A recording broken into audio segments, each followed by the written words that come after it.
Negro boy in the South. We say black now. All right, black. All right. All right. Is it not the same thing? What? No, Negro. We are taught that all people are named after country. Chinese are named after China. Cubans are named after Cuba. Irish people are named after Ireland. Indonesians named after Indonesia. Japanese are named after Japan. Australians are named after Australia.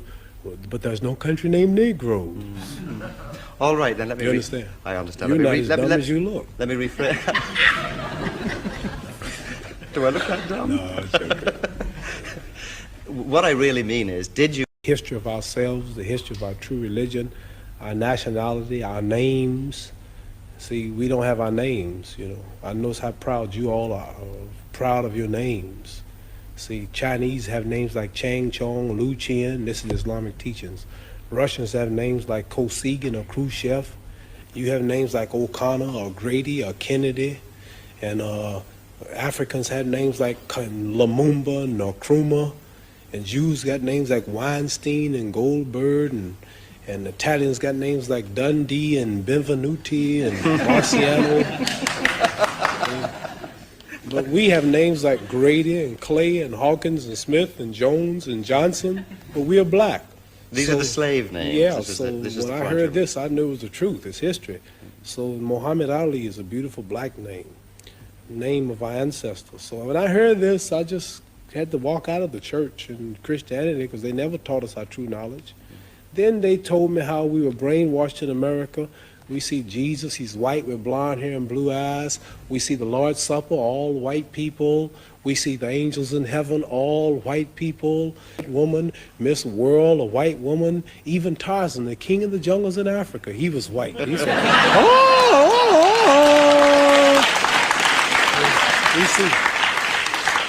We see a white man swinging around Africa, with a diaper on. He beats up all Africans and breaks the lion's jaw. And then the Africans been in Africa for centuries. But he can't yet talk to the animals. But Tarzan, all of a sudden, some goat raised him up and he can talk to the animals. So I'm just showing you how the black man in America has been whitewashed his mind. And then we look at the good cowboys, they rode the white horses, and the president lived in a White House. They got TV commercials, White House cigars, White Swan soap, King White soap, White Cloud tissue paper, White Rain hair rinse, White Tornado Flow Wax, White Plus toothpaste. The president lived in a White House, and the angel food cake was the white cake, but the devil food cake was the chocolate cake. Everything good was white. And when I heard this, I said, boy, this is the truth. So our religion teaches us the knowledge of ourselves, the knowledge of our culture, the knowledge of our history, makes us want to be with our own, marry our own, live with our own, clean up ourselves, do for self, quit forcing ourselves in white neighborhoods, but clean our own neighborhoods, makes us proud, makes us identify with our own brothers throughout the world. And after I heard this, being an intelligent man, then like I'm not only a winner in boxing or my stand on the draft, I'm a winner also in the movement that I follow for my people. And the only leader is Elijah Muhammad, who we believe was taught by Allah, God himself, to teach the so-called American Negroes the truth that's been hidden from them for 400 years, which will free them. Has said something which perhaps a lot of us white people have misunderstood. Perhaps you can explain it to me. He said that white men are devils. Yes. What does he mean by that? He means just what he said, the deeds and the works of the man. He says the American devils. The lynching, the killing, cutting the black people's private out, sticking it in the mouth, is what they did to us. I got a book called 100 Years of Lynching written by white men. Taking black women who was 4 months pregnant, they took us for years and hung us up with the feet and stuck a dagger in the stomach and ripped it and pulled the unborn baby out just to put fear in other slaves. They tied up black people to horses and 2 horses and pulled his arms out and pulled his legs out. Lemonade trains with white children and white people of America used to come and watch them tie up 10 or 15 black men and pour gasoline on them and burn them, watch them burn alive. They took us and hung us up with trees and shot us with bullets. They took and cut a hand off and gave it to the little boy and they took the leg off. And this is worse than the devil. All right, but... see, the devil, the preacher in the church taught us that the devil was up under the ground. Right. And he'll wait till he died before he burn us up. This white devil in America was worse because he burned us while we was alive. He didn't wait till we died.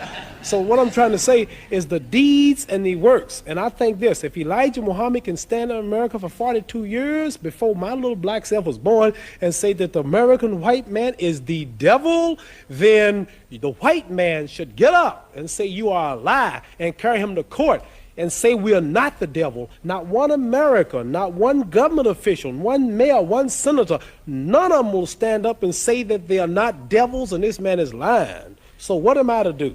Right. I believe it. Do you believe that every white man is a devil? I mean, Angelo Dundee, Harold Conrad? Angelo Dundee's Italian.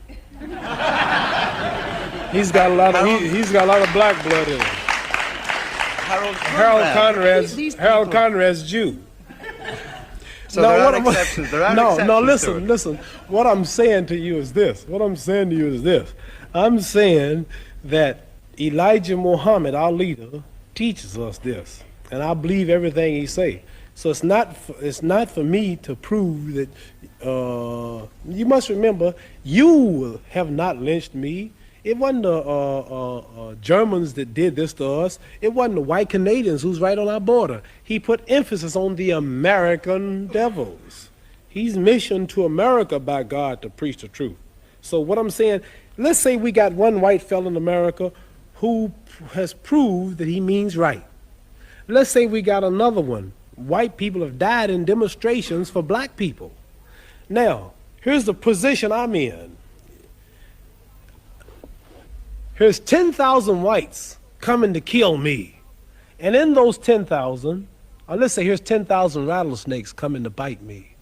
And in those 10,000, there was 1,000 that didn't mean no harm. And I knew there was a good 1,000 snakes out there, but they all look alike. Now, what should I do?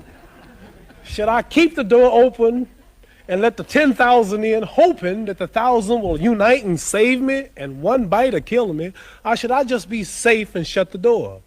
So we have white people say, I mean right. I have a black husband. Oh, my children are black. I love everybody. I really believe you. But I'm sorry, man, there's 10 more thousand behind you that don't feel that way. I'm just sorry, but what am I going to do?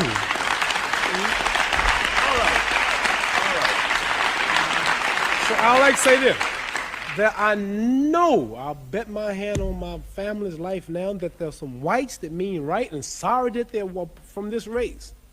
But there's so few until it don't really matter, until I can't forget all the lynching, all the depriving, all the murder, everything that's happened, because there are two that mean right. Right, but don't see, when America dropped bombs on Vietnam, she drops them. Okay. Babies, boys, when she dropped the bomb on Japan, she dropped it. They don't say some innocent, they just said war. So when a person in Belfast leave a bomb, they don't say, well, there's a kid that's innocent in here. There's an old lady, she's blind. They just, boom, throw the bomb. So what I'm saying, not because they do, we have a problem. It's black and white. And maybe there's a few voices, I mean right, but there's so many that don't. So we have to look at the problem as a whole. I want to get that plain. I know there are whites that mean right. Okay. You yourself have some little white blood in you. Yeah, what are you saying? You feel totally Negro, or do you feel black? Yeah. Well, nobody is really totally. Like Chinese are yellow, they say, but they're not really yellow. They say you white. Well, give me something white. You don't look white. Here's white. See, this is white. You're not white. You're kind of pinkish. Okay. You're not white.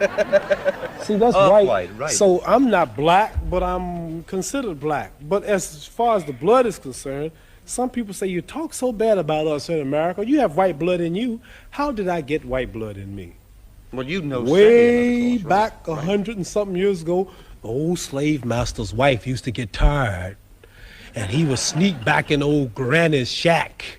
And old Granny had big hips, and she was pretty and had a big breasts and big legs, and she was strong. She worked all day to clean up the white lady's house, raise the white lady's babies, and the old white lady was tired and weak, and old black slave was back there all strong, and he would slip back at night and close the door, and you know what he would do? I can guess. You can guess what he would do. And then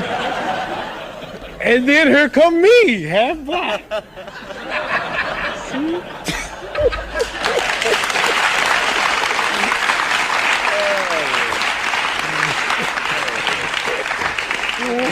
Maybe we can get back.